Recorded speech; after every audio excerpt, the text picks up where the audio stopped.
துலாம் ராசி அன்பர்களுக்கு 4, 5க்கு அதிபதியான சனியன் 6க்கு இடம்பெறுகிறான். பொதுவாக துலாம் ராசிக்கோ லக்னத்துக்கோ சனி ஒரு யோகாதிபதி ஆவான். அவன் 5லிருந்து இப்போது 6க்கு இடம்பெறுகிறான். இது ஒரு சாதகமான அமைப்பாகத்தான் ஜோதிடத்தில் கூறப்பட்டுள்ளது. கடன், நோய், எதிரி, தடைகள் சம்பந்தமான 6ஆம் வீட்டில் சனி இருப்பதால் அந்த கடன், நோய், எதிரிகளை அவன் அழித்து விடுகிறான். அதனால் ஜாதகருக்கு ஜெயம் உண்டாகிறது. 6ஆம் இடம் சேவை சார்ந்த தொழில்களை குறிக்கும். இதில் பணிச்சுமை அதிகரிக்கலாம், வேலைப்பளு அதிகமாக இருக்கலாம். ஆனாலும் நிலையான வளர்ச்சி இருந்து கொண்டிருக்கும்.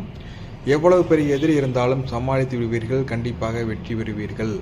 குடும்ப உறுப்பினர்களிடையே ஒற்றுமை அதிகரிக்கும். தம்பதியருக்குள் நெருக்கம் அதிகரிக்கும். பணிச்சுமை காரணமாக குடும்பத்துடன் செலவு நேரத்தை குறைத்து விடாதீர்கள். இது உறவுகளை பாதிக்கலாம்.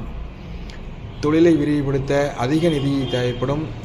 லாபத்தில் இது தாமதத்தை ஏற்படுத்தும். அனைத்துமே சாதகமாக இருக்கும்போது மட்டும் முதலீடு செய்யுங்கள். தேவையற்ற செலவுகளை குறைத்துக் கொள்ளுங்கள். சீரான உணவும் உடற்பயிற்சியும் ஆரோக்கியத்தை மேம்படுத்தும். வழக்கமான மருத்துவ பரிசோதனைகள் எடுத்துக்கொள்வது மிகவும் நல்லது. நன்றாக ஓய்வெடுத்து பழகுங்கள். ஆரோக்கியமான பழக்க வழக்கங்களை மெயின்டைன் பண்ணுங்கள். படிக்கின்ற மாணவர்களுக்கு அவர்களுடைய திறமைக்கு அங்கீகாரம் கிடைக்கக்கூடிய அனுகூலமான நேரம் இது. புதிய திறன்களை வளர்த்து கொள்வார்கள். வெற்றிக்கு தேவையான அர்ப்பணிப்பும் முயற்சியும் அவர்களிடத்தில் இப்பொழுது இருக்கும். போட்டித் தேர்வில் அவர்கள் கண்டிப்பாக இந்த டைம் வெற்றி பெறுவதற்கு அனுகூலமான நேரமாகத்தான் இருக்கிறது.